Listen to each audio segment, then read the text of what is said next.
se ve bien, que esto debe ser cortito, 20 minutos a lo más por cada grupo, de manera que podamos discutir y repasar un poco lo de las clases que ya tienen que haber visto, ¿cierto? Ya, súper. Entonces, ¿quién va a partir presentando? Un segundo.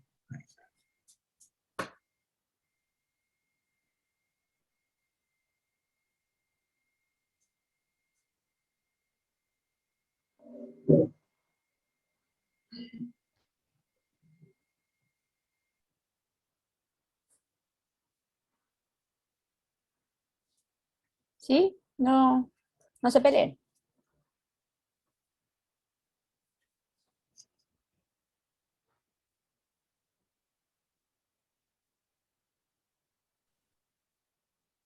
Cata está ahí, Vale, ¿no? Benjamín, Santiago, Catalina. Ya. Creo que voy yo Lo mientras siento, porque es que la. estaba Ay, mi internet malo, no sé si ahora sí.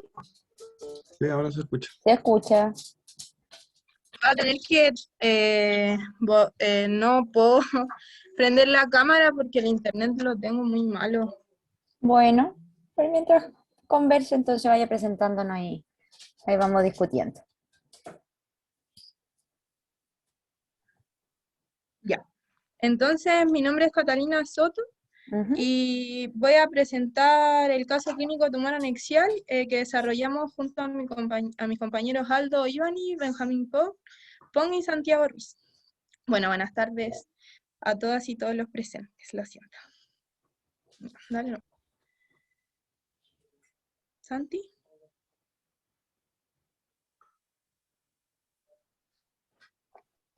No se me cambia, dame un segundo. No sé qué te pasa. No.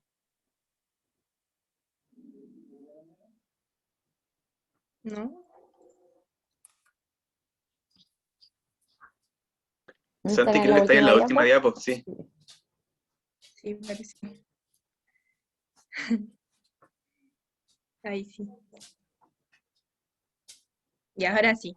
Ya, entonces nuestro caso clínico, una paciente de 18 años, multípara de 1, sin antecedentes mórbidos conocidos, que concurre a atención primaria, con una historia de genitorragia intermitente, dolor y aumento de volumen abdominal, posterior a su parto, que fue hace 2 meses, sin incidentes. Como método anticonceptivo usa Implanol, y refiere a algunos episodios de calor nocturno y sensación de peso abdominal. Al examen impresiona aumento de volumen abdominal de aproximadamente 24 semanas. Esos son entre 27 y 30 centímetros. Vale. Entonces, para contextualizar un poco, entrando en el tema de tumor anexial, debido a que nuestra paciente tiene una masa abdominal, tenemos que decir que los tumores anexiales son bien frecuentes, aproximadamente un 5 o un 10% de las mujeres va a tener algún tumor anexial a lo largo de su vida, perdón, eso, pero es el sexto de incidencia más o menos, pero sí es muy letal. A pesar de que no es de los primeros en incidencia, pero sí ocupa un lugar alto, es muy letal porque se diagnostica generalmente de manera tardía. Y lo más importante, como en el abordaje primario, es saber si es ginecológico o no ginecológico para poder saber si estamos frente a un tumor anexial o no. Ya, un Eso es lo- alto ahí.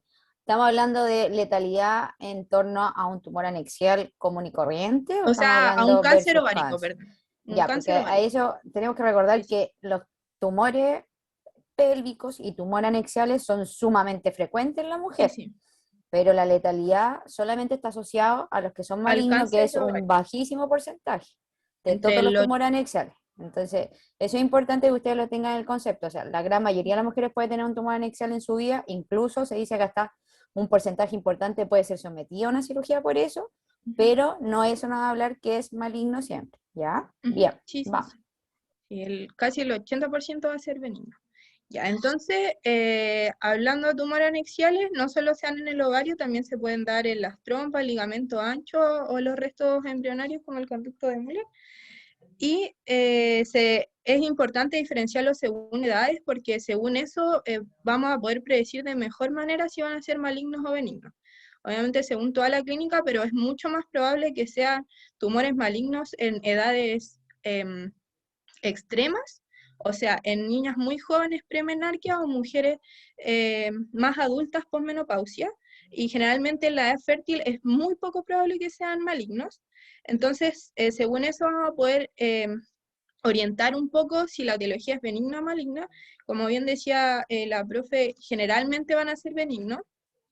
Y también tenemos que diferenciar si estamos frente a una urgencia o no, porque puede venir una paciente con un tumor anexial roto o torcido, y ahí estaríamos frente a una urgencia y tenemos que actuar rápido. Entonces, bueno, aquí está el tema que pueden ser ginecológicos o no ginecológicos, y pueden ser benignos, como ven ahí, hay muchas causas benignas. Pueden ser malignos o también pueden ser de la esfera no ginecológica, principalmente urológica o digestiva, y algunos más extraños. Entonces, dale nomás. En caso de ser un tumor ovárico, se van a diferenciar en estas clases principalmente. El tumor de células de epitelio, epiteliales son los más frecuentes y son los que están en el GES además.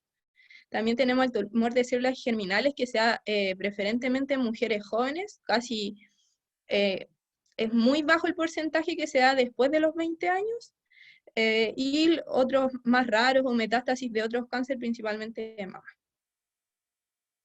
Ya, dale nomás. Entonces, siguiendo con nuestro caso, las cosas importantes para orientar un poco el abordaje de nuestra paciente es que tiene 18 años, es un dato súper importante, una paciente joven, que tiene otros síntomas acompañantes como ginetorragia, ese calor nocturno y la sensación de peso abdominal, y que además tiene un aumento de volumen bastante considerable. Son casi 30 centímetros de altura uterina, si es que se habla aproximadamente 24 semanas de embarazo. Entonces, según esto, el abordaje que tenemos que hacer en atención primaria a nuestra paciente, primero hacerle una buena anamnesis. Importante, antecedentes médicos, quirúrgicos, sobre todo de cirugías digestivas o pélvicas, sus hábitos, antecedentes familiares, muy importante el antecedente de cáncer de ovario, de mama en la familia, un síndrome de Lynch tipo 2, y antecedentes sociales, porque también se ha visto que bajo el nivel socioeconómico aumenta el riesgo de tener un cáncer. Y también gineco-obstétrico, siempre muy importante, la edad de la menarquia, porque si fue una menarquia muy pequeñita, aumenta el riesgo de cáncer de ovario.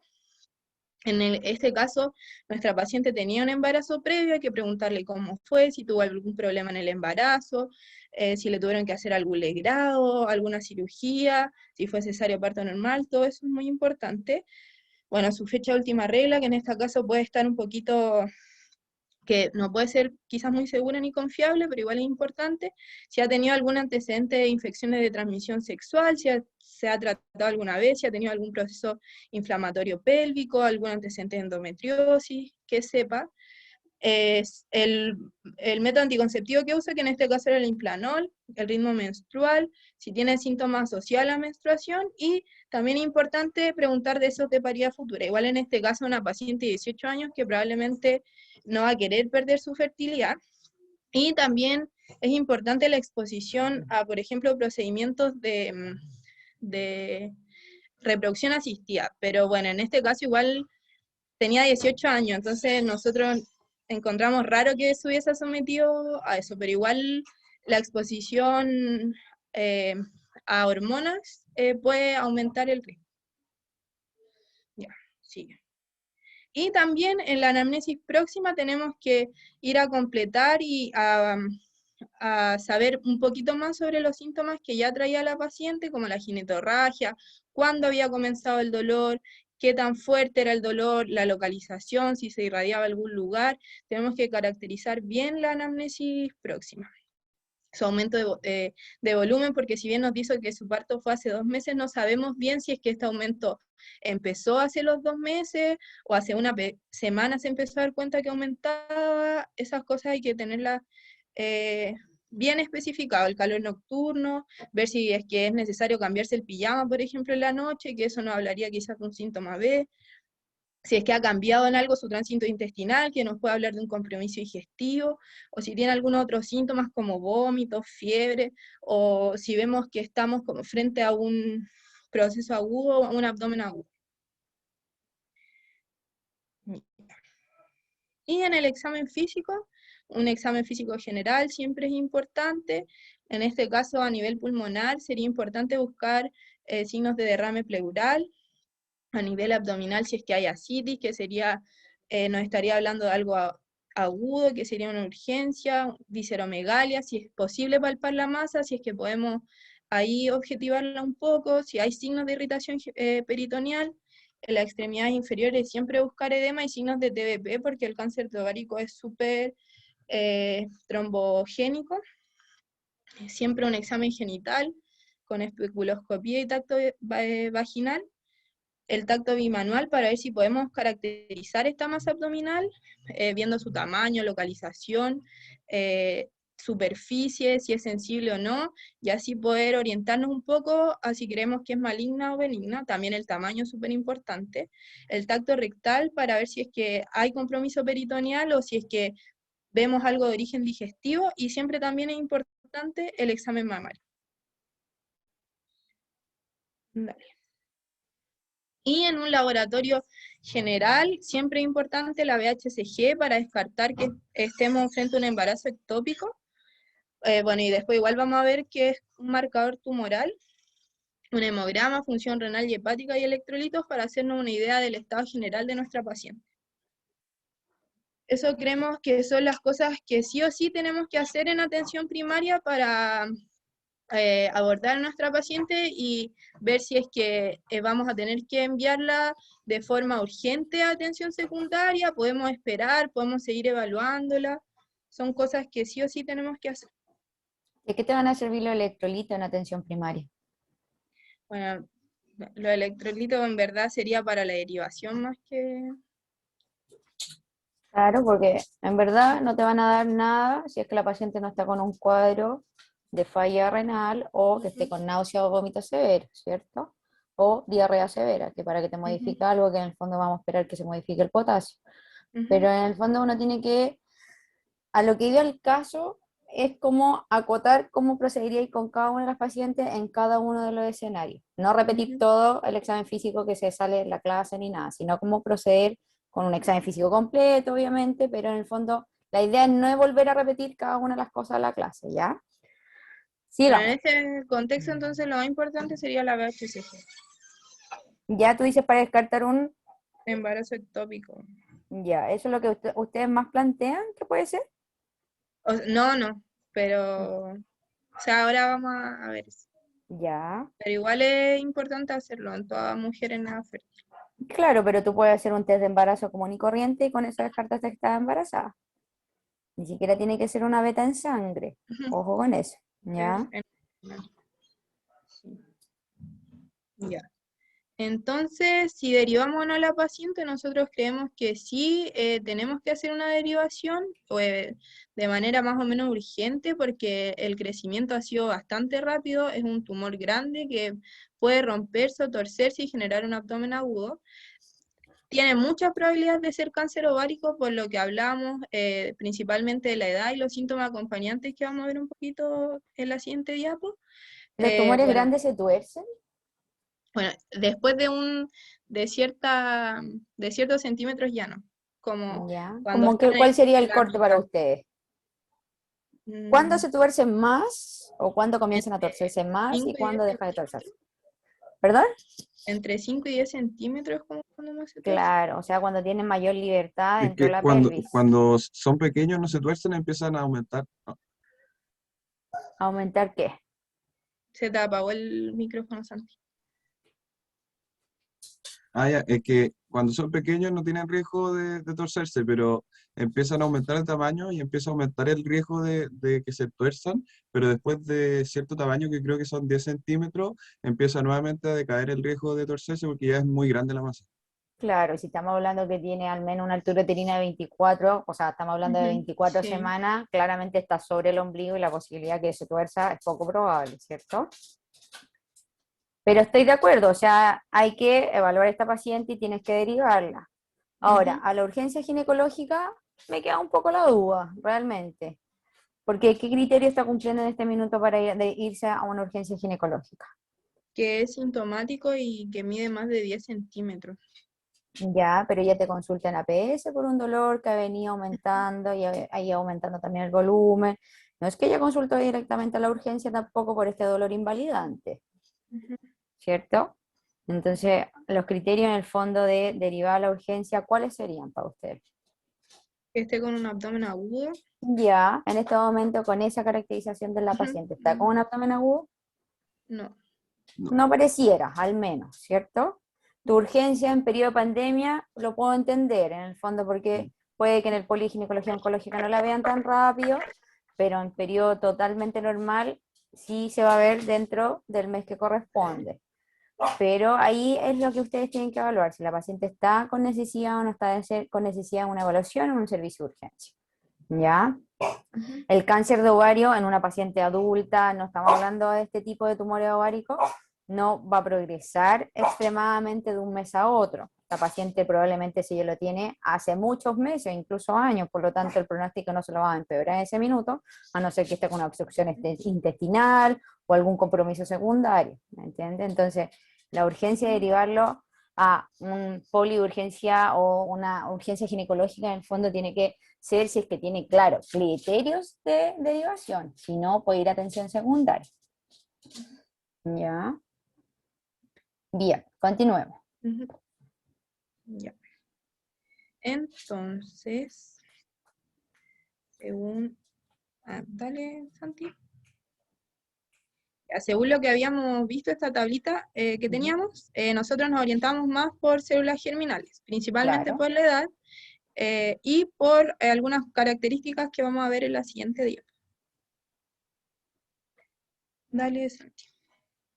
Entonces, el tumor de células germinales es entre un 15 a un 20% del total de tumores ováricos, es un 4% del total de cáncer de ovario y se da en una edad precoz.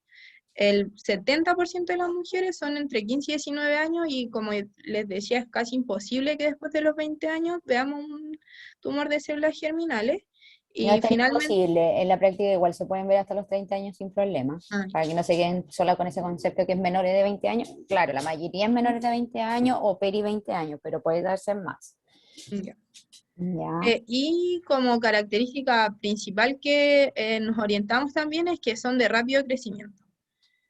Son de una evolución muy rápida, que era como se nos presentaba el caso, y que está asociado a dolor abdominal, fiebre, sangrado uterino anormal y o ascitis. Y como los cánceres de ovario, sus metástasis más frecuentes son a nivel peritoneal por contigüedad y luego por diseminación linfática y hemática.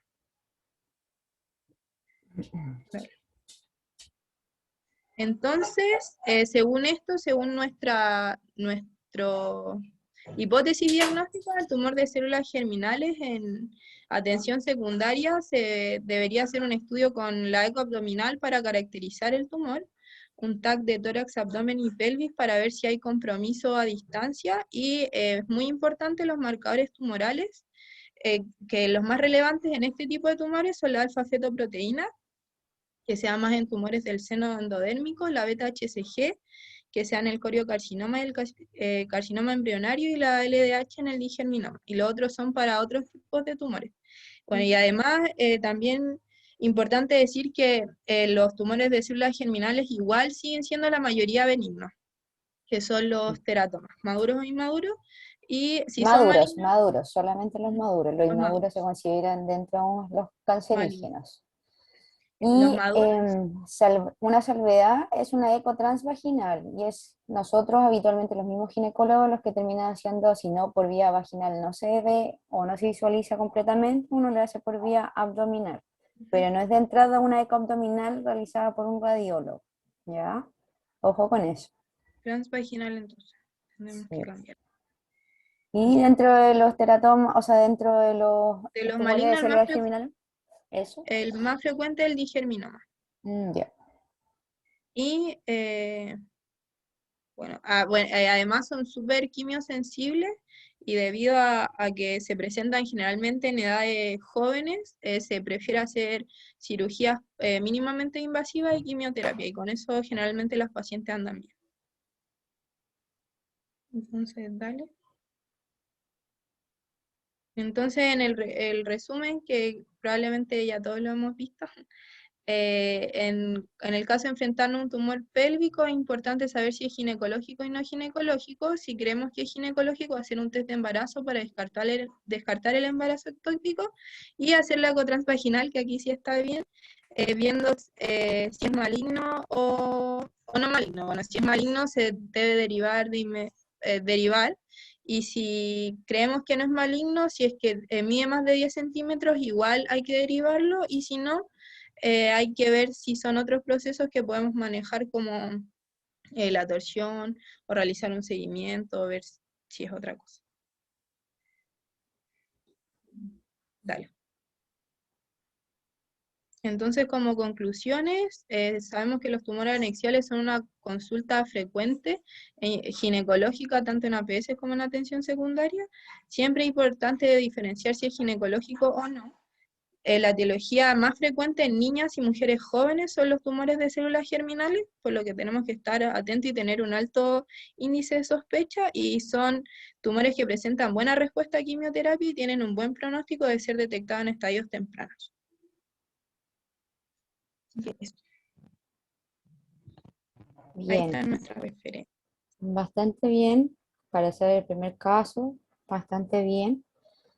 Con respecto a los tumores de células germinales, en general, claro, paciente joven, tumores que crecen rápidamente o aumento de volumen muy rápido, y que además se puede asociar a algunos síntomas que los clásicos son sangrado genital, fiebre. Las pacientes lo describen harta, aunque las distintas revisiones en general van entre un 10 a un 20% de los casos. En general, si uno lo pregunta dirigidamente, las pacientes lo refieren harto, ¿ya?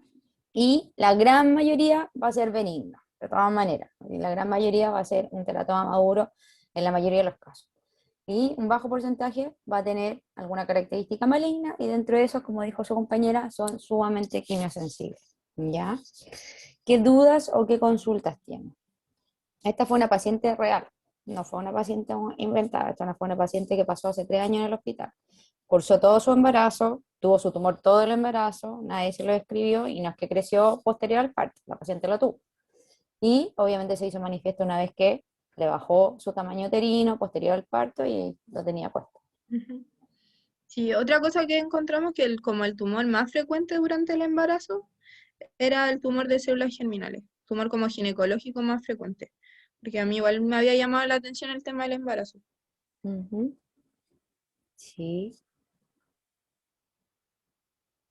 Y con respecto a lo que decía ahí, Doc, es que también nos queda la duda en el caso clínico que se nos presentaba de cuánto tiempo de evolución tenía, porque decía que hace 2 meses era puérpera y tenía este tumor, entonces no sabíamos si era hace 2 meses que partió el tumor, justo después del embarazo, o después del embarazo, durante. Entonces también esa fue una duda que tuvimos cuando revisamos el caso.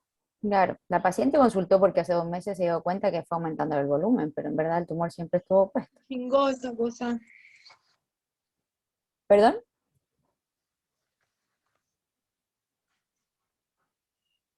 ¿Alguno tiene alguna duda? ¿Algo? Doctora, yo tengo una duda. ¿Qué tan disponible está la eco transvaginal a nivel como atención primaria? Porque en ese caso, con la simple sospecha del examen físico, nosotros deberíamos derivar para que le hagan una eco a nivel secundario. Mira, dentro de APS generalmente son pocos los médicos que lo hacen, a no ser que tenga algún ginecólogo adosado al consultorio, pero hay algunas matronas que sí están haciendo cursos y se capacitan para hacer un poco de ecografía, sobre todo obstétrica, más que ginecológica. Pero una paciente FONASA paga una ecografía afuera en el Excel Sistema por 7 lucas. Entonces, si tú le dices a la paciente, hoy te puede hacer una eco, la gran mayoría te va a decir que sí. Ya. Y en base a Ya. eso, como a los resultados, nosotros vemos en el Te fondo puede si la dar una derivamos. orientación, nadie te va a Ya. decir que va a ser la mejor ecografía, que te va a descubrir todos los hallazgos de malignidad, de ninguna forma, pero en el fondo te Ya. va a decir, oye, sí, tiene un tumor anexial, derívala. Ya, ¿Ya? súper. igual tengo una duda, ¿Sí? que en esta paciente estaría bien como pedir el TAC de tórax, abdomen y pelvis, como antes de saber qué tipo de tumor es. La idea es que eso ya se pida en atención secundaria, ¿ya? Si la paciente se lo costeó, pucha, bacán, pero si no, en general, si tú no te orientas por los hallazgos del examen físico que puede ser solamente ginecológico, quizás puede tener otro origen, claro, el escáner te va a dar una buena orientación, pero va a ser a un costo real para la paciente.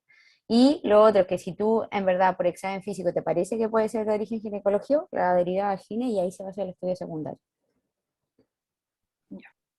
Y igual ¿Ya? como acotación, esas cosas como la eco y el TAC que habíamos puesto era como cuando ya está derivada a atención secundaria, no Claro, era en atención primaria, de ninguna sí, forma. Los bien. marcadores tumorales igual. Exacto. Y la beta, como les mencioné, es un simple test de embarazo, que sale 2 lucas en las farmacias más baratas, si sale negativo se quedan tranquilos. Así de simple, no es que hay que hacer una beta cuantitativa en sangre, etcétera, etcétera, etcétera. ¿Ya? Las betas cuando son por tumores germinales se elevan inmediatamente y no es como que va a ser un test dudoso, o sea, va a ser un test positivo. A eso lo creo. ¿Ya? Bien, vamos con el siguiente caso. Me gustaría que la gente que tiene su cámara apagada la aprendiera. Sigamos. ¿Quién le toca Doctora, presentar? yo quedé con una duda, Sí, como dígame. entonces para derivar a urgencia, como cuáles serían los criterios. O sea, como cualquier paciente que esté comprometida hemodinámicamente, que ustedes consideren que esté cursando con un abdomen agudo, que tenga un sangrado genital tan importante que se pueda anemizar y requiera incluso una transfusión, cosas así. O sea, en el fondo es evaluar a la paciente, ver si requiere un manejo de urgencia en este minuto. Esa es la cuestión que tienen que evaluar. Obvio, si están pensando que puede ser un absceso tubovárico que ha sido un poco larvado, pero que la tiene media comprometida, todavía media subfebril y todo, ahí no van a esperar las derivación a atención secundaria, sino, claro, corresponde ir a la urgencia. Pero frente a un tumor que ha ido creciendo, que tiene algunos síntomas, pero que la paciente no está con una torsión anexial secundaria a esa, no está con un compromiso hemodinámico, no está en el fondo alterando su calidad de vida significativamente, que no la deje levantarse o no la deje moverse, en el fondo tiene indicación de ir a atención secundaria. ¿Ya? Bien. Vamos con el segundo grupo. Doctora, Dígame. los casos de cáncer cervicuterino van a quedar para otro día, ¿cierto? Había un calendario, pero la doctora Rivera me dijo que como ustedes no tenían grabada la clase de cervicuterino, teníamos que reprogramar uno de los casos. Me imagino que deben ser eso, porque no sé cuál es el que tenía que reprogramar. Ya, Así que probablemente va a quedar para otro día. gracias. ¿Ya?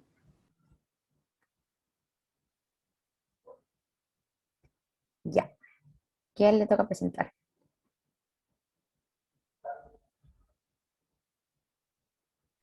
Nosotros somos el segundo caso ¿Ya? clínico. Súper. Un segundo al tiro. Sí, no hay problema.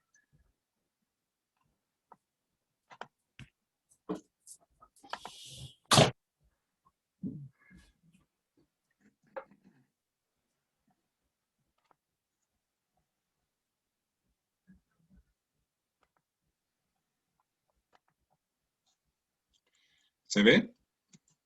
Sí. Ya, muy bien.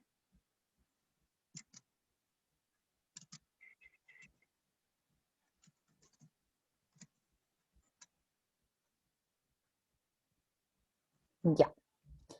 Araceli, Carlos, Muriel, Giorgio y Pilar. Ya. ¿Quién va a presentar? Vamos a presentar Pilar y yo. Ya. Vamos. Al tiro. Es que no sé cómo estar. Ah, se puede pasar aquí, ya, sorry. Es que, nada. Bien. Entonces vamos a partir. Nosotros vamos a presentar el segundo caso clínico de tumor anexial. ¿Ya? Araceli Fuentes, como la doctora dijo, Carlos Cardela, Muriel González, Pilar Sala y quien les habla. Entonces, este caso clínico es de una paciente de 25 años que es nuligesta, sin antecedentes mórbidos ni quirúrgicos conocidos, que concurre a SAPO con una historia de dolor abdominal de 3 horas de evolución asociada a náuseas y un episodio de vómitos. refiere ciclos regulares, MAC con preservativos de uso consistente y una FUR normal hace 10 días. Al examen, la paciente impresiona sudorosa, con un ciclo vital estable y abdomen con signos sugerentes de irritación peritoneal y posible masa palpable a nivel hipogástrico. Bien, entonces, primero un enfrentamiento, hablar de anamnesis y examen físico. Simplemente no vamos a hablar de todo, simplemente algunas cosas puntuales para destacar. La edad es importante para hacer una idea de los principales diagnósticos diferenciales. Antecedentes quirúrgicos, ya sea apendicectomía, colicistectomía, pero también de la esfera ginecológica, pensando, por ejemplo, a una intervención en las tubas. Antecedentes familiares para aportar un poco al perfil oncológico de la paciente. Características del dolor. El dolor tiene que caracterizarse bien con todos sus aspectos, incluyendo los síntomas asociados, ya sea de la esfera digestiva o urinaria, para explorar esos síntomas, esos diagnósticos diferenciales. Y también, por ejemplo, el desencadenante, ya sea una actividad vigorosa, ya sea deporte o actividad sexual previa antes de la instalación del dolor. Fármacos, sobre todo el uso de analgesia, en caso que la paciente haya usado analgesia recientemente y el dolor haya sido refractario a esta.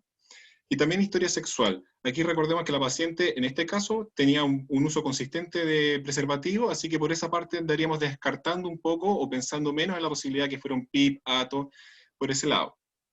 ¿Ya? Ciclo vital en el examen físico, veíamos que estaba estable, adenopatías, ya sea supraclaviculares, inguinales, axilares, incluso también para colaborar un poco al perfil oncológico de la paciente.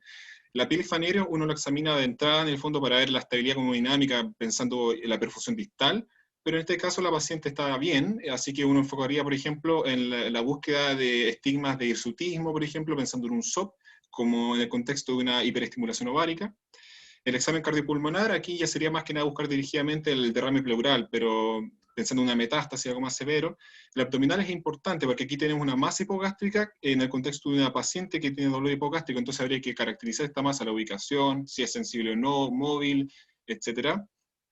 Y en cuanto a lo vaginal, la especuloscopía principalmente si es que hay pérdida de flujo hemático o no, o de otro tipo de flujo también podría ser, y en el tacto vaginal, la palpación bimanual, revisar si es que hay sensibilidad a la palpación o a la movilización de cuello, si es que se palpan masas anexiales, explorar cómo está el fondo del saco de Douglas, si es que hay líquido libre o no. Tacto recto vaginal también nos apoyaría en la exploración del fondo del saco y también un poco en la exploración de los parametrios en el caso de un implante endometriales, o tal vez ya sea una carcinomatosis. Examen mamario también para complementar el perfil oncológico de la paciente.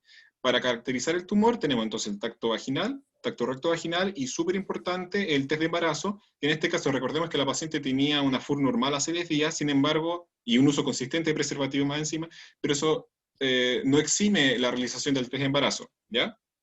Ya, un alto ahí. En verdad, Sí. el tacto rectal en la paciente, enfrentándose a un tumor anexial o un tumor pélvico, en el fondo, el objetivo no es ir a palpar los parametrios, ¿ya? Recordemos que los parametrios son muy poco frecuentemente afectados por un cáncer de ovario. Por lo tanto, los parametrios acá no es el objetivo. Poco probable que estén afectados ni siquiera por una carcinomatosis, o sea, la carcinomatosis no afectaría, tienen que pensar que es de la superficie peritoneal, los parametrios están inmersos en todo esto. Por lo tanto, acá es hora de buscar que no sea un tumor de origen digestivo. Eso es el objetivo de un tacto rectal, ¿ya? Ok. Entonces, bien, y en general uno se lo hace a la paciente ya cuando la tiene o con una sospecha de que efectivamente sea un tumor de origen digestivo o cuando la estás viendo en secundario, pero así como atención en el sapo, yo creo que no todos le van a hacer un tacto rectal a la paciente de entrada. Sí, correcto, ¿Ya? coincido. Ok, vamos. Entonces, en manejo inicial tenemos dos aproximaciones. Una, que es en el fondo más breve, pensar, primero descartar las causas médicas que puedan simular un abdomen agudo. En el caso de la paciente no vamos a estar descartando un infarto al agudo miocardio, por ejemplo, pero sí, por ejemplo, descartar un cólico nefrítico, ya sea con una tira reactiva de orina. Luego vamos a establecer una sospecha fundada de abdomen quirúrgico agudo porque nuestra paciente, recordemos que es mujer, de edad fértil, tiene un dolor hipogástrico de intensidad importante y de instalación aguda, y además tiene una masa palpable. Entonces ahí tenemos un buen perfil, una sospecha fundada de abdomen agudo quirúrgico. Y luego tenemos la confirmación clínica donde vamos a revisar algunos aspectos. ¿Tenemos compromiso hemodinámico? Sí o no. En este caso no, la paciente estaba clínicamente estable. ¿Hay signos peritoneales? Aquí al parecer sí, tendríamos que revisar cuáles. O sea, tenemos Bloomberg positivo, nos orientaría a apendicitis o algunos cuadros ginecológicos, podría tener resistencia abdominal focalizada o difusa, etcétera, habría que explorar eso. Tercero, ¿tenemos una masa abdominal palpable dolorosa? Podría ser, porque aquí tenemos una masa palpable, habría que explorar eso en el examen abdominal y el tacto bimanual. Neumoperitoneo, si está presente, en este caso no pinta mucho para allá, pero valdría la pena considerarlo, por ejemplo, una paciente que no tiene antecedentes quirúrgicos, uno sospecharía ruptura de visceral hueca, por ejemplo, si es que se pierde la matriz hepática. Y otro tipo de hallazgos relevantes, por ejemplo, signos importantes de anemia aguda, o si es que a la especuloscopía una evidencia pérdida de flujo hemático, etcétera, cosa que en esta paciente al parecer no estaba presente. Entonces, otra manera de organizar este approach es un algoritmo que en fondo simplifica todos estos pasos que habíamos mencionado anteriormente y nos focalizamos en la historia, examen físico y el test de embarazo. Entonces, primero, si el test de embarazo está positivo en cuadro así, mujer con dolor agudo pélvico o abdominopélvico, pensar al tiro en un ectópico, y bueno, en este caso estamos en salud primaria, tendríamos que derivar para que se le haga una beta-HCG cuantitativa, se le haga una ecografía transvaginal, etc. Si es que nos da negativo el test, nos vamos a buscar dirigidamente la sospecha de apendicitis, es decir, si tiene dolor en el cuadrante inferior derecho, o si es que fue un dolor migratorio del área periumbilical hacia el cuadrante inferior derecho, y ahí, por ejemplo, en este mismo esquema de salud primaria, tendríamos que derivar con la sospecha de apendicitis para que, qué sé yo, se le realice la ecografía abdominal, y eventualmente ya a nivel terciario, por supuesto, decir si se hace un TAC con contraste, etc. Podríamos continuar el algoritmo pensando si es que en el examen genital, si es que tiene sensibilidad a la movilización de cervix, de útero o de los anexos, pensando en un PIP o en un ATO, y en dicho caso también se deriva para que se le realice ecografía a nivel superior, digamos, terciario principalmente. En nuestra paciente, en el punto siguiente, sí tenía una masa pélvica, entonces podríamos sospechar dirigidamente que ya sea un quiste ovárico o una torsión ovárica, que es un diagnóstico interesante que después vamos a revisar por qué nos importa tanto, o ya sea una endometriosis, qué sé yo, para que después se le realice ecografía y los estudios más profundos a nivel terciario.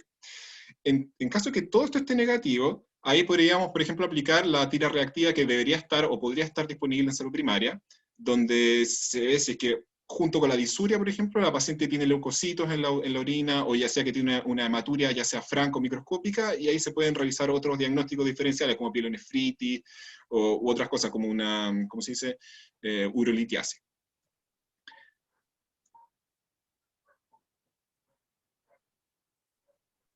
Ya. Considerando lo previamente mencionado, nuestro diagnóstico sindromático corresponde a un abdomen agudo de probable causa ginecológica. Tomando en cuenta la información disponible del caso presentado, la etiología ginecológica más probable sería una torsión anexial. Sin embargo, como dijo mi compañero, no podemos descartar etiologías de otras esferas, como podrían ser una apendicitis, una hernia inguinal complicada, un cólico nefrítico, una sacroiliitis y otras causas médicas. Para poder realizar un diagnóstico etiológico más preciso son necesarios exámenes que excedan a los recursos disponibles, y es por esta razón, y dado el intenso dolor de la paciente, se categoriza como un SI2 que corresponde a una urgencia médica evidente que requiere atención en menos de 30 minutos. El paso siguiente sería derivar a la paciente, por lo cual es necesario establecer comunicación con cirujano de turno, internista u otro médico de turno del centro al cual se derivará a la paciente, coordinar el medio de traslado de la paciente, informar al centro regulador sobre el inicio y término del procedimiento de acuerdo a protocolo establecido. La siguiente. ¿Qué se espera que se haga con la paciente una vez que llegue a nivel terciario? Se debe recibir a la paciente en un espacio apropiado, realizar control del ciclo vital e iniciar medidas de soporte. Es súper importante asegurar la estabilidad de la paciente porque podría ocurrir que se haya complicado durante el traslado.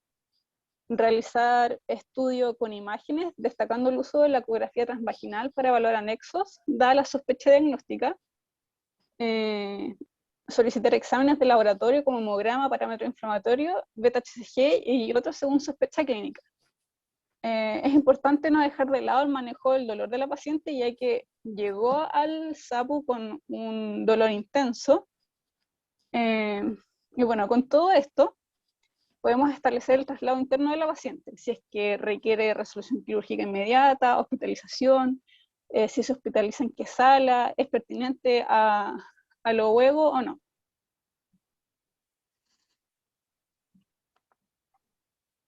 bueno, y las referencias que utilizamos para nuestra presentación. Bien, súper acotado, pero encuentro que estuvo bastante mejor porque permite discutir harto más el tema y es lo que está enfocado. En el fondo, una paciente que se presenta con un dolor agudo, que te dice que partió con casi fecha y hora, que se ha asociado a algunos síntomas sistémicos y que en el fondo puede tener toda la posibilidad de tener una torsión anexial y como sabemos que la torsión anexial tiene un tiempo en que podemos actuar y en que se puede salvar ese anexo y por lo tanto es rápido como tienen que actuar y también lo más importante cómo tienen que coordinar el traslado. Si ustedes llaman al servicio de urgencia ginecológico siempre va a haber alguien dispuesto a escucharlo y en el fondo ustedes tienen que estar claros que incluso para resolver una duda van a poder contestarle los médicos que están de turno. Entonces, si a usted le queda la posibilidad o la idea de que la paciente puede estar cursando con una torsión anexial, está bien. Es importante coordinar el traslado, incluso si es que en ese momento ustedes no tuvieran cómo derivarla con un medio, con ambulancia, etcétera, y la van a mandar ya, no sé, por sus propios medios, en el auto de la paciente, etcétera, etcétera. En el fondo así van a preparar que esos médicos y su equipo estén preparados para recibirla y no esté sentada la paciente afuera esperando hora y hora para ser atendida mientras priorizaba versus el 90% de las pacientes que consultan la urgencia que no tienen ninguna consulta de urgencia real. ¿Ya? Es súper importante eso. Lo que se dice harto hace un rato es que la torsión ovárica lo importante es hacer una destorsión del anexo y evaluar cómo responde a eso. Incluso uno puede estar esperando 10 minutos con el abdomen abierto, ver si es que efectivamente agarra nuevamente una vascularización adecuada y con eso evitarle realizar la oforectomía o la anesectomía a la paciente y poder mantener también su reserva ovárica. ¿Ya? ¿Dudas o consultas que le queden de este caso?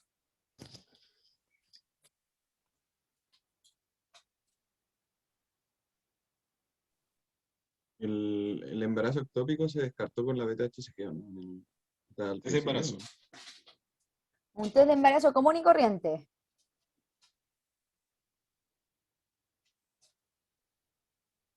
Que eso Ahora, debería estar disponible en salud primaria. sí, exactamente. De hecho, antes en la urgencia no se disponía de test de embarazo, ni beta cuantitativa ni beta cualitativa de urgencia. O sea, esto es hace un par de años que existe la beta cualitativa y bajo cierto horario la beta cuantitativa. ¿Ya? Ahora, ¿qué porcentaje del embarazo ectópico se presentan en la actualidad como una masa pélvica? Ectópico.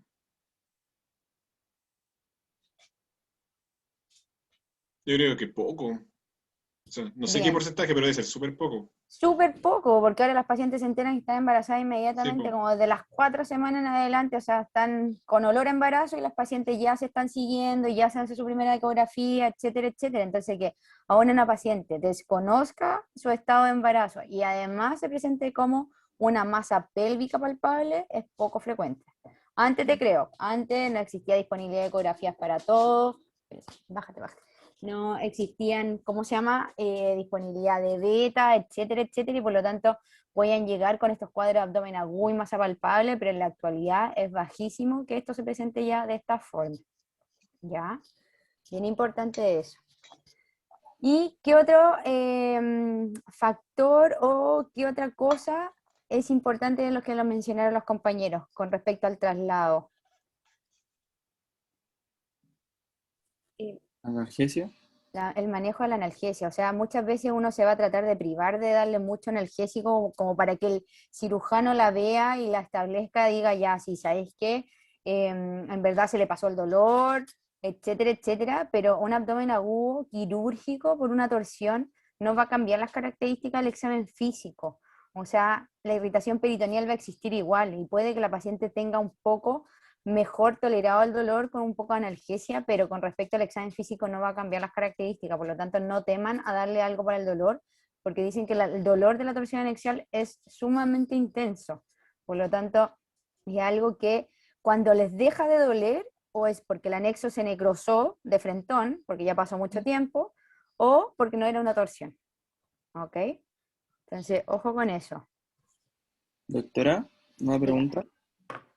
O quizá una experiencia igual que en el hospital, hace una semana había llegado una torsión Ujú.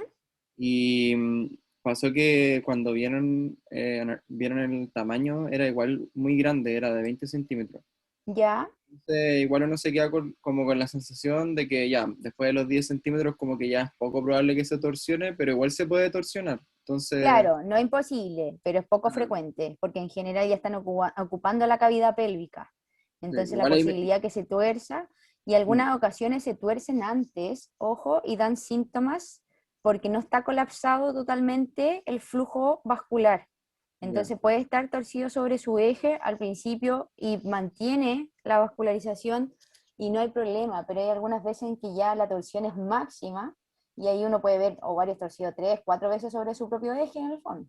Entonces ahí puede pero generar si un lleva dolor. mucho tiempo como torsionado, como que, como que hace que pase a ser como dolor súbito urgente, como que cuando ya se torsiona mucho, En el como... fondo cuando pierde el flujo vascular, ahí ya es cuando el dolor comienza, mal. Ya.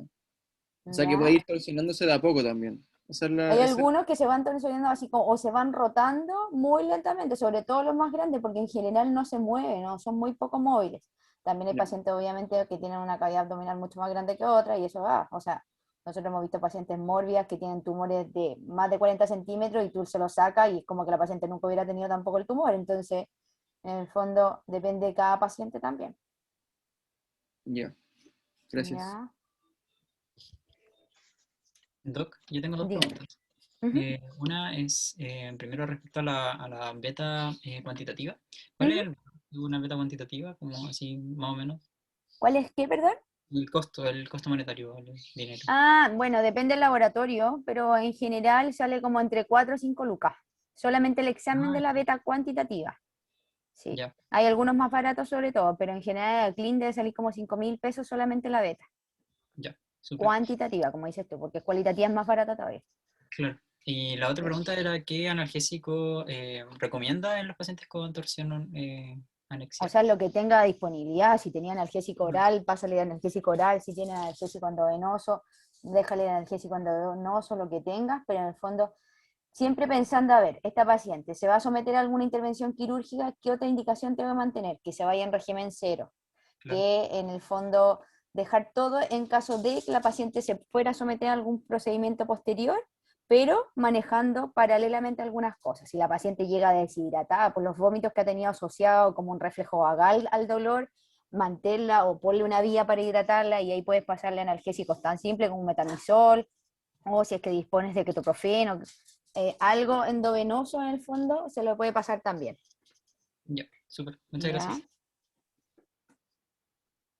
¿Alguna otra duda o consulta? ¿No? Ya.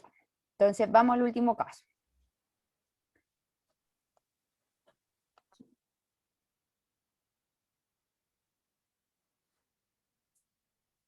¿Se ve? Yo estoy compartiendo. Sí. Ah, ya, súper.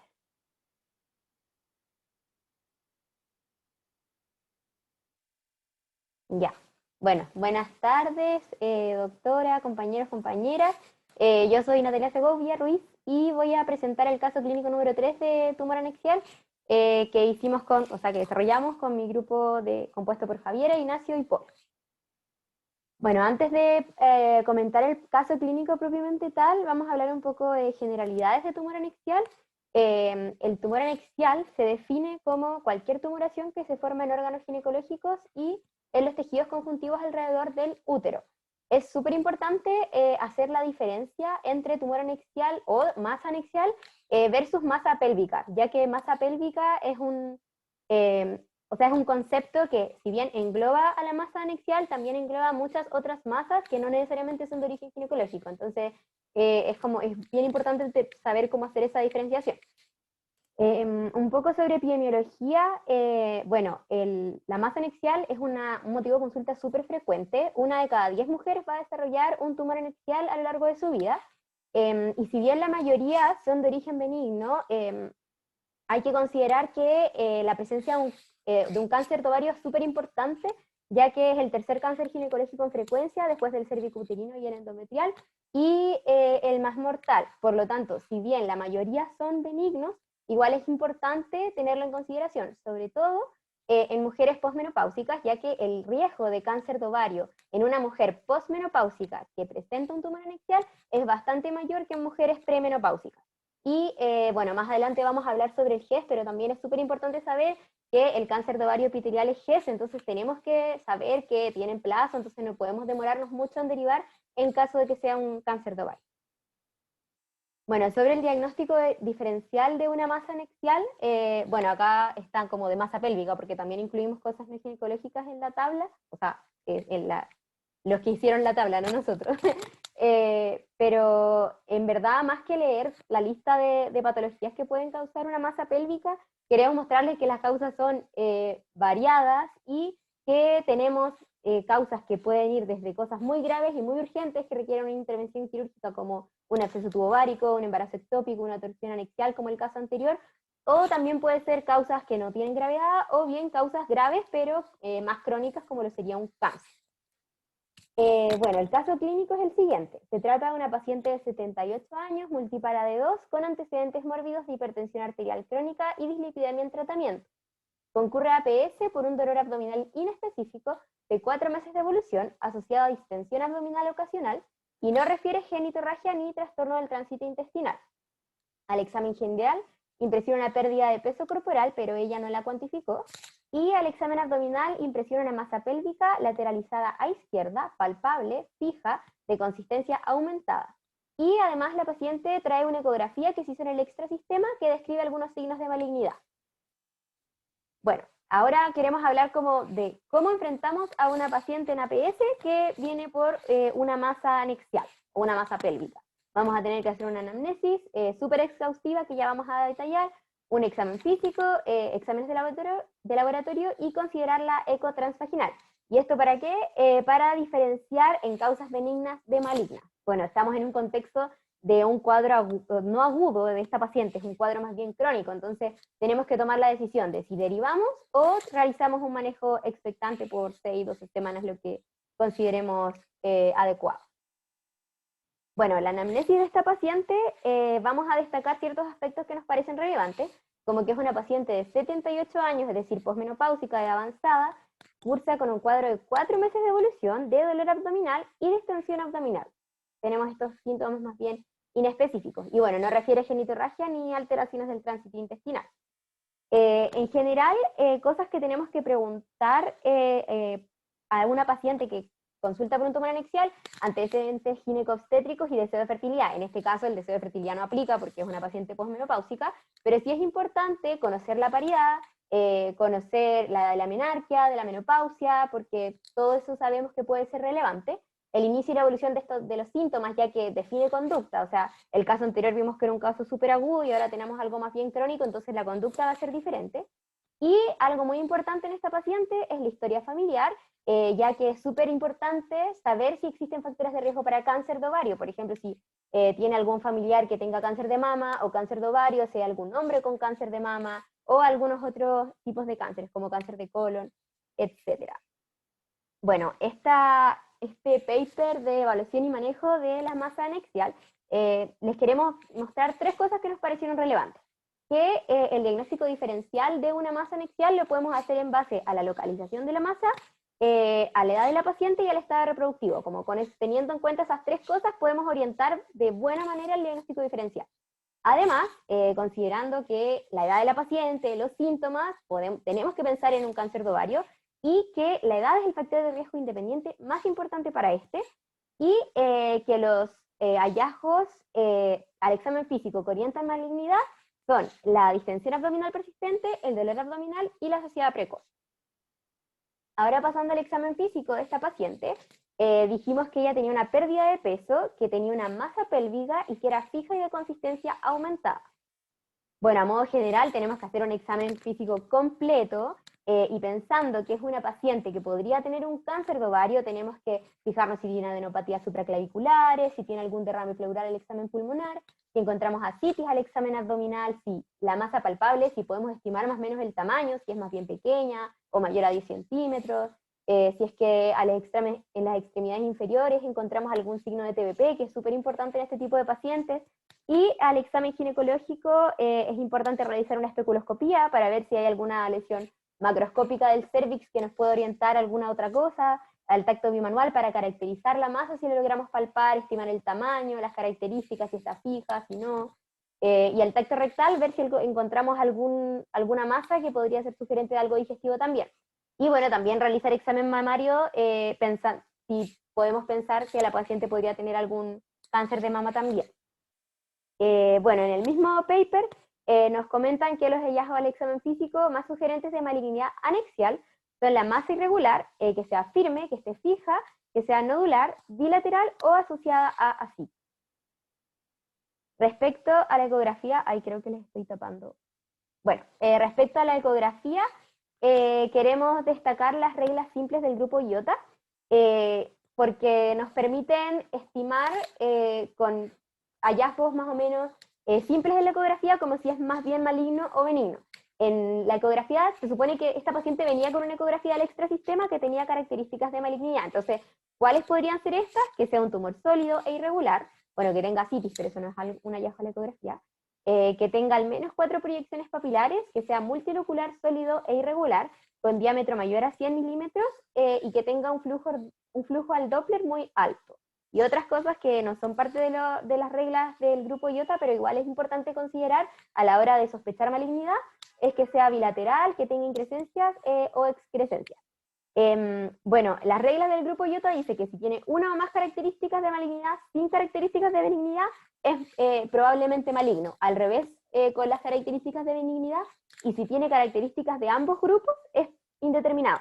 Y aquí igual queremos destacar que tanto las masas como características indeterminadas como las de características malignas las tenemos que derivar. Entonces, si esta paciente hubiese llegado con su eco que dice como característica indeterminada, es igual una indicación para tener que derivar a esta paciente. Bueno, sobre el laboratorio, también creemos importante pedir hemograma y PCR como parámetros inflamatorios, igual eso es como a modo general, porque en esta paciente claramente no era un cuadro agudo, no vamos a sospechar un absceso tubovárico ni algo así, pero como a modo general es importante saberlo. El hemograma sí es importante porque podríamos encontrar una anemia secundaria, un cáncer digestivo, por ejemplo. También es importante valorar la función renal y hepática, y dentro de los marcadores tumorales, creemos importante pedir el CA-125, ya que es una paciente posmenopáusica con diagnóstico de un tumor anexial, y esa es una de las principales indicaciones para pedir este marcador tumoral, y más que como para tomar decisiones nosotros, porque nosotros ya tenemos más o menos una decisión tomada de lo que vamos a hacer con esta paciente, es porque les podría servir como a las personas que vamos a derivar a esta paciente.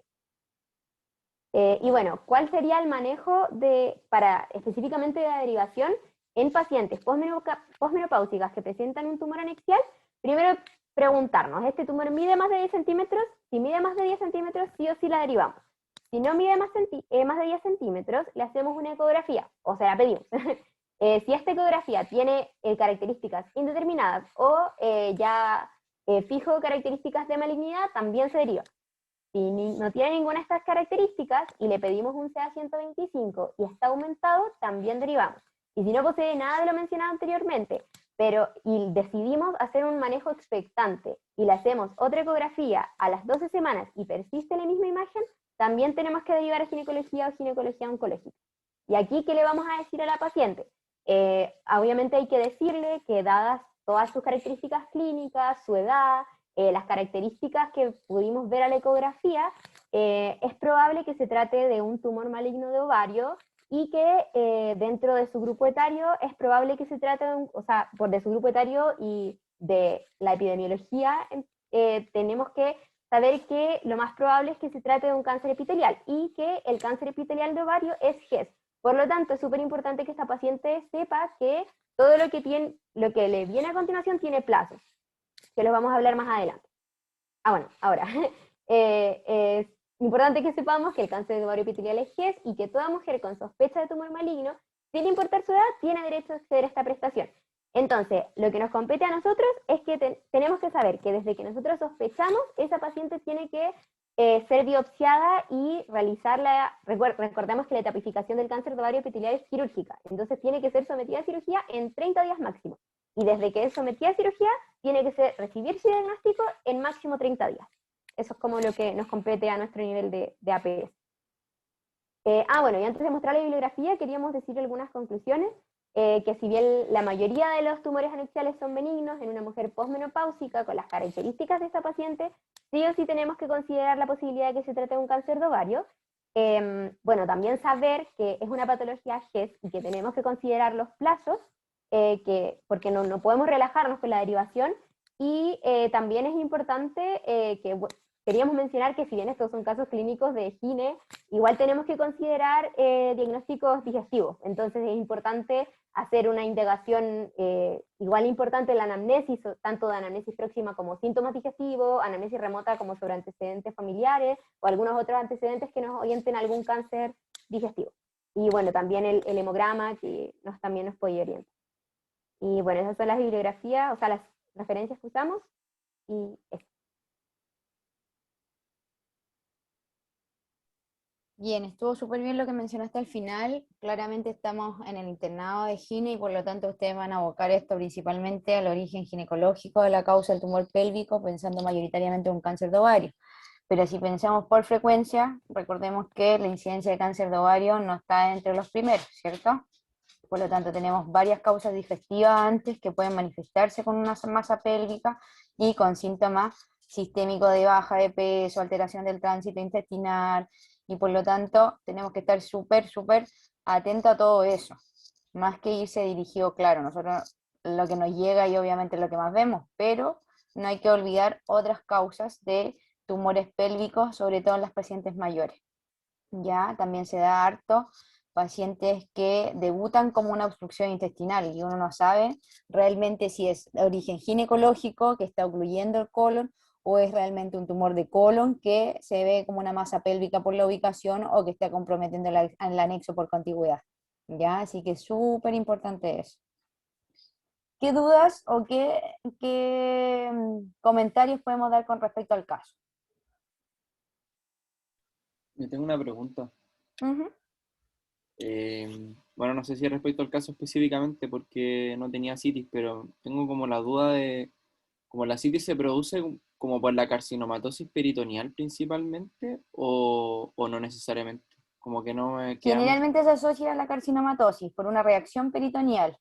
Yeah. ¿Ya? Por eso de repente hay tumores o carcinomas mucinosos que solamente crecen, no dan adenopatía, no dan carcinomatosis y no dan ascitis, pero sí tenemos un tumor pélvico grande. ¿Ya? Ya, me queda eso como la duda, porque me tocó en la huevo, llegaron como 2 pacientes con cáncer de ovario, Uh-huh. que venían como por interconsulta, y me pasó que, o sea, las 2 venían con ascitis, y la hospitalizaron para hacerle paracentesis evacuadora. Uh-huh. Entonces, no me queda claro si como que las 2 tenían entonces como carcinomatosis, bueno, igual eran como estadios avanzados de cáncer.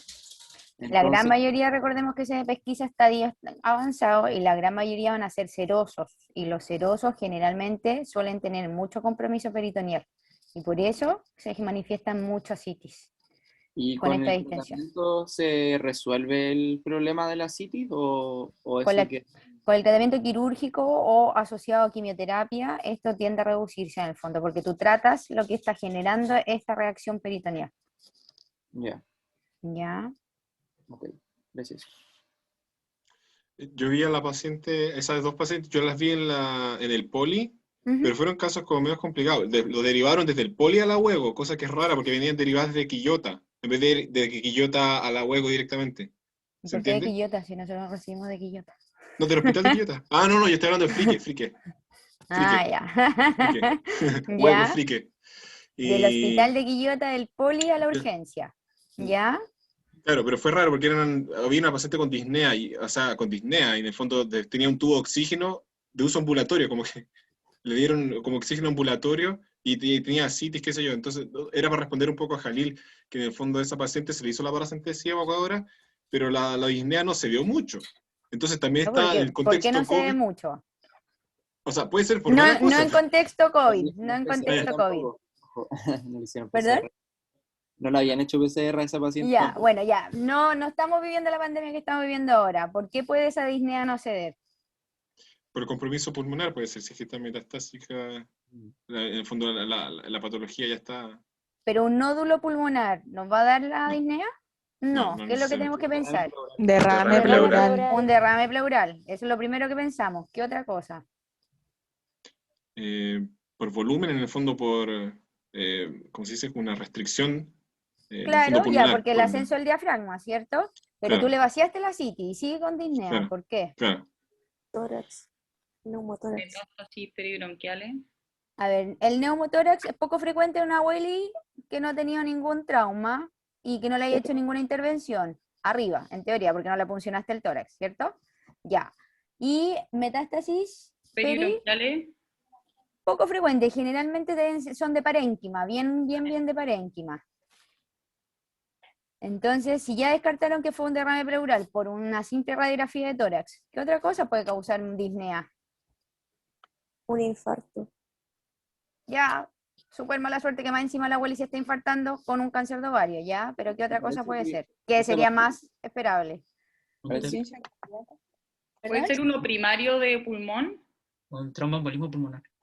Ya, el primario de pulmón más un cáncer de ovario, poco Ah. frecuente. El que respondió tromboembolismo pulmonar es la respuesta correcta, ¿ya? Recordemos que el que más produce trombosis en extremidades inferiores. Y en estas pacientes que se movilizan poco porque tienen su medio abdomen lleno de líquido, en general sí pueden debutar con un tromboembolismo pulmonar, ¿ya? Parece que, doctora, esa paciente también tenía como un derrame pericárdico. ¿O no También era? puede tener, ya cuando tienen Sí. derrame pleural bilateral, en general también se asocia a derrame pericárdico, ya ahí es como en el fondo por todas las serositis generan en el fondo por el compromiso pleural de carcinomatosis, en vez de carcinomatosis peritoneal, una carcinomatosis pleural, y eso también genera mucho derrame y también puede tener compromiso pericárdico. ¿Ya? Bien. ¿Qué otra duda? ¿Qué otras consultas? Lo importante es que el cáncer de ovario no tiene un síntoma específico. Son todos inespecíficos. Y es por eso que el diagnóstico es sumamente tardío. ¿Sirve el screening o no sirve el screening de cáncer de ovario? No, no sirve. No sirve. ¿En grupo de riesgo sirve el screening o no sirve el screening?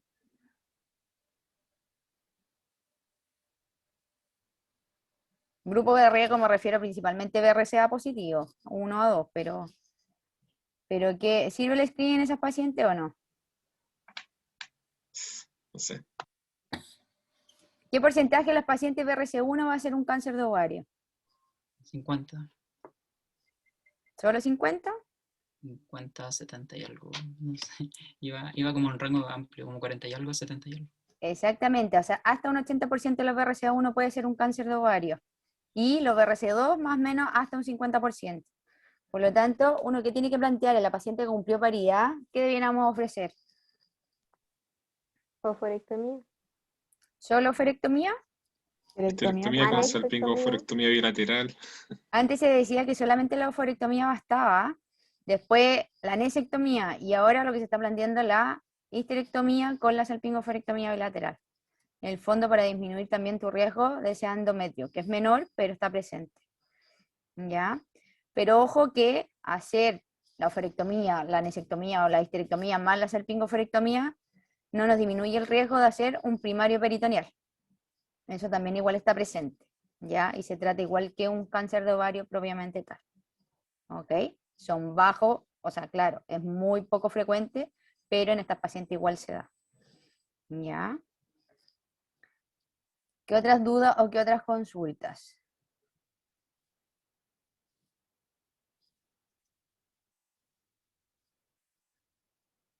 ¿No? Doctora, Dígame. otra pregunta, igual como relacionada al caso, o sea, el caso que vimos con Giorgio. ¿Qué tanta asociación hay con cáncer endometrial, además de cáncer de ovario? O sea, ¿Que sean sincrónicos, dices tú? ¿O que claro, sean metacrónicos o o en sea, la no sé misma si paciente? sincrónico, pero asociado, que pueda haber un cáncer de ovario y que después aparezca un ¿Un cáncer cáncer de endometrio? ¿Como la pieza quirúrgica o que la paciente como que debute con ambos cánceres? que debute con un segundo cáncer. Porque en general si tú la trataste por el cáncer de ovario, quirúrgicamente le vas a sacar su útero. No, pero Entonces, no he tratado aún el cáncer de ovario, me refiero. que no haya sido tratado y que además tenga un cáncer de endometrio, Ujú. Poco frecuente si no tiene alguna alteración genética propiamente tal.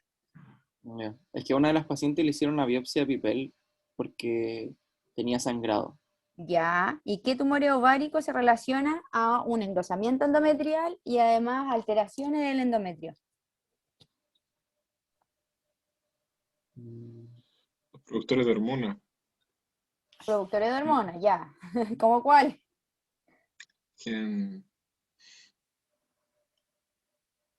Era lo de la granulosa, ¿o no? Eso no. Eso, granulosa. La granulosa, que son poco frecuentes, pero efectivamente tienden a ser tumores sólidos, que son blancos, nacarados, que crecen, que lo bueno es que en general no dan metas ni linfáticas, ni sanguíneas, ni peritoneales, sino como que están sumamente localizados, pero sí pueden generar este sangrado genital intermitente e incluso manifestarse con una hiperplasia endometrial o incluso un cáncer de endometrio en etapa G, o sea, un G1, como bien diferenciado.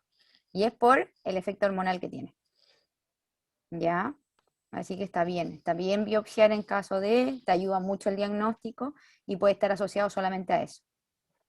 O sea, el otro sería como un Lynch tipo 2, pero sería como poco frecuente, pues, ¿no? Si es que la Poco paciente... frecuente, pero sí en el fondo te dice que ahora como el screening que tienes que ir haciendo con esas pacientes es ahora súper estricto, como que cada vez la literatura va diciendo que tienes que ser mucho más estricto en la presentación del cáncer de endometrio, como también un posible cáncer ovárico, pero es más frecuente el cáncer de endometrio. Y Doggy, ¿están relacionados el de ovario más con el de mama o no? Según como sus factores de riesgo. Con respecto, tú dices a la alteración genética o sin alteración genética. Porque tienen como igual relación con la exposición a estrógeno, ¿no? ¿Los cánceres de ovario? ¿Y de mama? En general los cánceres de ovario no se sabe todavía cuál es la causa, ¿cierto? Y se ha tratado de explicar cuáles podrían ser las posibles vías. La migración de células alteradas desde la fimbria o desde la trompa, ¿cierto? Que es donde habría los precursores. Este daño repetitivo a nivel de la corteza ovárica producto de la ovulación, como teorías que combinan ambas, o incluso que existieran precursores también a nivel de el ovario mismo que se podrían considerar como de bajo grado y que posteriormente pudieran progresar a una lesión de alto grado, como asimilando así, por ejemplo, a las lesiones de cuello. Entonces, por exposición de estrógenos en general, no. De hecho, se ha visto que en el fondo a menor exposición, o sea, a menor anovulación o el uso continuo anticonceptivo nos podría reducir esto, y tú igual estás exponiendo a hormona en ese sentido. Por lo tanto, la causa de CA de ovario y de CA de mama está mucho más relacionada a que tú tengas un gen alterado, como es el BRCA, versus algo espontáneo. ¿Ya? ¿Alguna otra duda, alguna otra consulta? Doc, un epitelial, sé que es poco frecuente, pero un epitelial igual podría engrosar el endometrio, ¿no? Mucho menos que el de la granulosa. Mucho menos que la granulosa, no imposible, pero mucho menos. Y en Ya. general el epitelial suele ser de paciente mucho mayor. Ya. Como la clásica paciente de cáncer de ovario, en verdad. Que son pacientes mayores, que en general uno las ve media enflaquecidas, que han tenido estos síntomas hace rato, que en verdad no se dieron cuenta cómo bajaron de peso o cómo llegaron a tener un abdomen de embarazada llena de líquido. En general va por ese lado. Son poco las pacientes que tienen un control así como anual, con su médico tratante, etcétera, etcétera, que justo apareció esta masa así súbitamente, son poco frecuentes. ¿Ya? Bien, estuvieron hartos bien los casos hoy día. Me gustó más, sobre todo, el segundo grupo porque fue mucho más acotado. Prefiero no que repitan toda la materia de la clase porque eso es para ustedes, es para recordar lo que vieron el año pasado en su pregrado, es como en el fondo para los tips que tienen que tener, pero en los casos en el fondo es para discutir el caso mismo, si ya, esta paciente, ¿cómo nos enfrentaríamos? ¿Qué herramientas tenemos APS? ¿Qué herramientas tenemos para derivar o tenemos que derivarla a secundarismo? ¿Cuánto tiempo tenemos? Etcétera, etcétera. Pero para los siguientes casos, eso, ese es el objetivo, no repetir todo lo que ustedes ya vieron en la presentación de las distintas clases, ¿ya? De manera que tengamos más tiempo para discutir ideas o consultas que tengan, con respecto incluso a lo que hayan visto y que puede tener en relación al caso que les toca a ustedes. Bueno, ¿alguna duda, algún comentario final que ustedes también de su parte quieran emitir o algo? ¿No? Ya, entonces, por calendario no sé cuándo nos toca nuevamente, pero por lo menos la doctora Rivera me va a ir recordando ahí en el fondo cuándo nos toca y cuándo vamos a acomodar las clases también de, o sea, los pasos de los casos clínicos de cuello. ¿Ya? Bien. Bien, niños, gracias por haber participado, por haber esperado este horario también. Yo viajo de Santiago, así que en verdad, por lo menos hoy día, los días martes me acomoda un poquito más este horario. ¿Ya? Que estén muy bien, que les vaya muy bien. No sé si es la Gracias, Eva, doctora. pero sí. Muchas Ahí veo gracias, la Eva. doctora. Chao, gracias. Doctora. Que estén muy bien, Bien. cuídense. Gracias. Chao, chao. Chao. Chao.